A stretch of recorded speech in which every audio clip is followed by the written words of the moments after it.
우리 이어서 앞에서 했던 금방 봤던 내용들 있지. 한강의 기적을 이루어진 경위에 대해서 먼저 하겠습니다. 오늘 내용은 교과서의 내용 자체가 조금 방대합니다. 근데 이게 다 줄글인데 조금 학교 와서 영상을 볼 거거든요. 영상 보다 보면 아 저게 그 뜻이었구나 이해는 조금 될 거예요.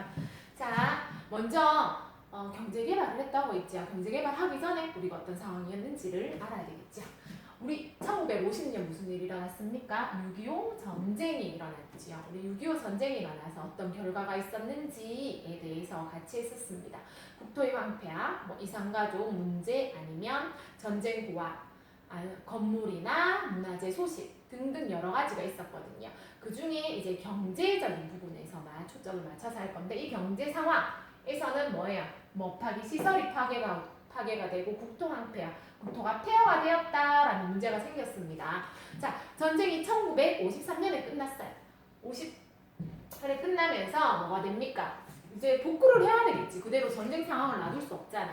대통령이 누구였지요? 이승만 정부. 이승만 정부 복구 노력을 하고 또 어디에서 원조가 많이 왔냐면 세계 여러 나라에서 도와줬는데 그 중에서 미국에서 원조가 많이 왔습니다. 그런 식량과 물자를 다 중심 어디로 보냈냐면 시설과 국토를 복구하는 데 초점을 맞춰져서 6.25 전쟁 이후에서는 그런 데 초점을 맞춰서 했고요. 이승만 정부에서 이제 장면 정부가 갔다가 장면 정부에서 뭐를 했냐면 경제개발을 이제 해야 되겠다 들어옵니다. 그래서 경제개발 5개년 계획을 장면 정부에서 계획을 세웁니다. 세우는데 할 수 있는 기간이 있었어? 없었죠. 그러면서 누가 들어왔죠? 박정희 정부가 들어왔습니다. 그래서 경제개발 5개년 계획을 박정희 정부 때 실행하게 됩니다.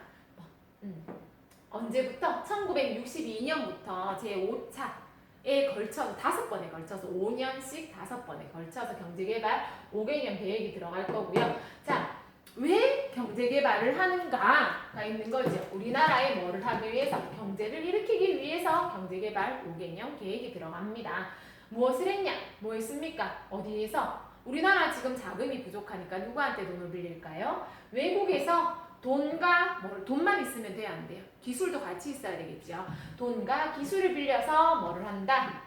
뭐를 만들어야 될까요?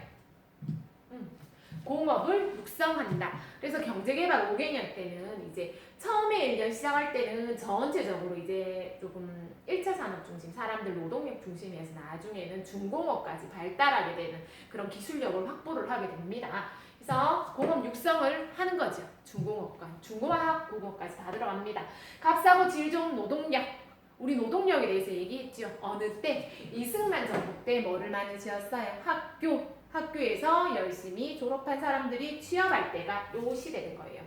이 시대에서 노동력으로 물건을 많이 만든 거를 뭐 한다? 수출한다. 열심히 수출합니다. 자, 그 다음 건설합니다. 많이 부서졌잖아. 시설들이 많이 부서졌으니까 이제 필요한 시설들을 지어야 되겠죠. 자, 그런 시설들을 짓습니다. 어떤 주요 시설입니다. 포항제철소, 경부고속도로. 이게 세계에서 빠르게 지은 손가락 안에 들어가는 순이에요. 그 정도로 아주 열심히 경제개발을 합니다.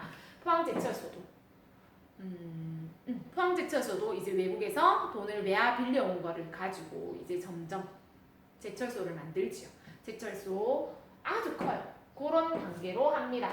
뿐만 아니고 또 지하철, 사람들이 이제 출퇴근하는 것들에 대해서 대중교통을 조금 활발하게 하려고 지하철도 만들거든요. 지하철 만들고 그 다음에 뭐가 생겨요? 대규모로 아파트 단지가 시작합니다. 왜냐하면 뭐가 합니까? 노동력이 많이 구하게 되겠죠. 어디에서? 도시에서. 그러니까 사람들이 다 어디로 와요? 도시로 이주하는 사람들이 좀 많아져요. 그래서 도시 이주하면서 사람들이 살 곳이 필요하다라는 거죠. 그래서 그 사람들이 아파트 단지에서 살게 되는 거예요. 그전에는 어디 살았는데? 농촌에서 살았는데 초가집에 살던 사람들이 아파트로 들어오는 시대가 되는 거죠. 자, 이런 결과로 뭐 했다? 경제가 급성장하게 되었다. 수출이 급증가해서 막 올라갑니다. 그래서 1977년에 100억 달러가 달성하게 되는 거지요. 자, 한강의 기적이라는 소리를 듣게 되었다라는 것. 이런 식으로 경제개발 5개년 계획이 이루어지게 됩니다. 자, 하면서 박정희 정부 때 경제개발 5개년 계획뿐만 아니고 새마을운동.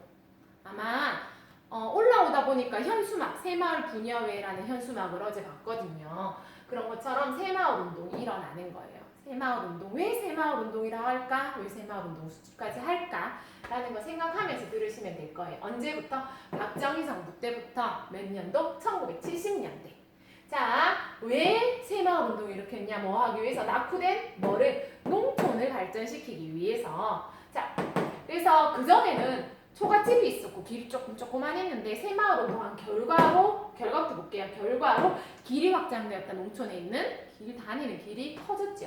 그 다음에 초가집이 사라졌습니다. 초가집 사라지고 이제 여러분들이 아는 기와집으로 시멘트 콘크리트로 바뀌게 되는 거죠. 그런 농촌의 환경을 발전시키는 그런 계기가 되는 거고요. 자, 어떤 정신? 근면, 자조, 그리고 협동 정신을 바탕으로 했습니다. 그 다음에 사람들의 생각과 생활 방식이 바뀌어지는 거예요. 농촌뿐만 아니고 전국민적인, 범국민적 운동, 전체 국민들이 다 같이 운동하는 거죠. 그런 정신적인 그런 바뀌는 것들, 아 우리도 할 수 있다, 아 우리도 경제 발전할 수 있다, 그런 생각을 가지는 거야. 아 부지런해야 된다, 근면하죠. 자 스스로 해야 된다, 협동 같이 도와야 된다, 이런 식으로 바탕을 하고요. 뭐 하냐면 자 농촌에서 있는 지붕을 개량한다. 또 뭐 하냐면 지붕 주택도 개량한다. 그 다음 마을 도로를 확충한다. 이게 길 확장이 들어가고 지붕이랑 주택은 초가집 하는 게 되겠죠. 이런 식으로 바뀌게 된다. 그 다음 하천 정비한다. 우리 이게 강이나 내 이렇게 가다가 옆에 돌 이렇게 쌓여 있는 거 있죠. 하천이 범람하는 거, 홍수 나거나 가뭄이 나거나 그런 사태를 방지하기 위해서 그런 하천 정비도 그런 식으로 들어가고요. 그 다음에 전기화 사업. 농촌에서도 호롱불을 의지하는 게 아니고 전기를 다 까는 거죠. 일제강점기나 아니면 50년대 들어오면서 주요 도시에서만 전기가 많이 됐다면 이제 농촌까지 전기화 사업이 다 들어가는 거죠. 그런 식으로 하면서 뭐가 됐다? 농촌의 생활을 환경, 전체적으로 농촌 생활 환경을 다 개선합니다. 아 이제 느리게 하는 것이 아니고 부지런해야 되고 협동해서 해야 된다. 우리도 할 수 있다. 우리도 발전할 수 있다. 라는 생각을 가질 수 있는 게 새마을 운동 이라고 생각하면 되고요. 또 도시에서는 뭐 경제개발 5개년 계획, 이 도시에서 했던 거라고 생각하시면 조금 쉬울 것 같습니다. 자, 우리 두 가지 새마을 운동과 경제개발 5개년 계획으로 경제발전 노력의 결과로 어떤 일이 일어났을까? 자, 개발 계획이 86년도까지 하거든요. 5차까지 하면 그래서 5차 끝난 중반 이후 무슨 일이 있었는지 물가가 안정되었습니다. 우리 조금만 뭐 수출 좀 많이 하면 뭐 쌀이 곤두박질 친다거나 이런 게 아니고 물가가 전체적으로 안정되었고요. 또 뭘까? 수출이 지속적으로 늘어나게 됩니다. 아 대한민국 물건 괜찮네, 코리아 물건 괜찮네, 붙어있는 거 좋네, 가격도 괜찮다, 이런 식으로 해서 수출이 지속적으로 늘게 됩니다. 또한 국내 총 생산량, 우리나라에서 전체 생산하는 양이 많이 늘어요. 그래서 경제적으로도 선진국 수준이 되고 있습니다. 그렇게 되어 있는 거죠. 그 다음 또 경제 발전으로 뭐가 일어납니까? 경제 발전으로 국민들의 소득이 늘어납니다. 그러니까 각자의 국민들이 벌어들인 돈, 그런 소득이 늘어납니다. 소득 늘어나면 내가 버는 돈이나 많으면 내 생활 수준은 당연히 어떻게 될까? 사람들의 생활 수준이 당연히 올라가겠죠. 돈이 없을 때는 버는데 급급했지만 어느 정도 이제 벌이가 되면서 다른 데로 문화생활도 즐길 수 있고 책도 읽고 여러 가지 방안들이 자기 취미생활도 할 수 있는 것처럼 생활 수준 자체가 올라가게 되는 거죠. 그리고 마지막으로는 산업화, 또 도시화 이런 식으로 빠르게 진행되는 경제 발전의 결과가 있습니다. 근데 뚜둥 큰일 납니다. 경제 위기가 닥치거든요. 경제 위기가 닥칩니다. 뭐냐면 외환 위기라고 얘기를 하거든요. 자, 우리나라에서 필요로 하는 돈을 외국의 돈, 달러지요. 정확히 얘기하면 그 달러를 우리나라에서 어느 정도 수출 수입하고 우리나라의 자본금으로 여러분들 돈이 있으면 은행에 저금하는 것처럼 국제사회에 통용되는 외화를 우리나라에 보유를 하고 있어요. 근데 그 보유하는 게 없어진 거야. 그러면 큰일 나죠. 그래서 외국에 그 전에 돈을 빌렸잖아. 맞죠? 갚을 능력이 없는 거예요. 그러니까 박정희 정부 때 우리 여러 가지 산업 개발한다고 시설도 짓는다고 돈을 많이 빌렸어요. 그럼 빌린 돈을 갚을 수 있어야 되는데 그 갚을 여력이 없는 거예요. 그러면 뭐가 돼? 빚쟁이가 되죠. 빚쟁이가 되는 거예요. 자, 그런 외환위기가 다가왔습니다. 그래서 다가왔는데 우리 갚을 능력 없어요 하고 끝나는 것이 아니고 국민들이 뭘 할까? 우리 일제강점기 때 기억나죠? 무조건 뭐부터 해야 돼? 첫 번째, 국산품을 애용합니다. 외국의 거를 물건을 들고 오면 그만큼 외국에 돈을 줘야 되잖아. 그러니까 외국에 돈이 안 나가기 위해서 국산품 애용, 금 모으기 운동, 우리 집에 있는 이런 금들 하나하나 빼가지고 파는 거죠. 왜냐하면 금이라는 것은 국제사회에 통용되는 하나의 자금이 되거든요. 그래서 금 모으기 운동을 합니다. 이런 식으로 이제 국민들이 노력을 하는 거고요. 국민들만 노력할까? 다 같이 노력해야 되잖아. 정부도 노력합니다. 국제통화기금, 국제사회에서 돈이 급하게 필요한 곳에 빌려준다라고 생각하면 좀 쉬워요. 국제은행이라고 생각하면 은행은 아닌데 조금 어쨌든 부채 도와주는 쪽이라고 생각하면 조금 편할 건데 그러니까 세계에서 이 정도의 돈을 유통하는 그런 것들 쉽게 생각하면 거기서 외환을 빌립니다. 빌려서 우리나라에 지금 사람들이 이렇게 노력하고 있습니다. 기업들도 이렇게 노력하고 있습니다. 우리 조금만 지나면 갚을 능력 됩니다. 그러니까 지금 당장 국가 파산을 하지 않도록 돈을 빌려주세요 하고 IMF에 돈을 빌리는 거예요. 그래서 외환을 빌립니다. 정부에서는. 기업에서는 뭘 할까? 기업에서 노력해야 되겠죠.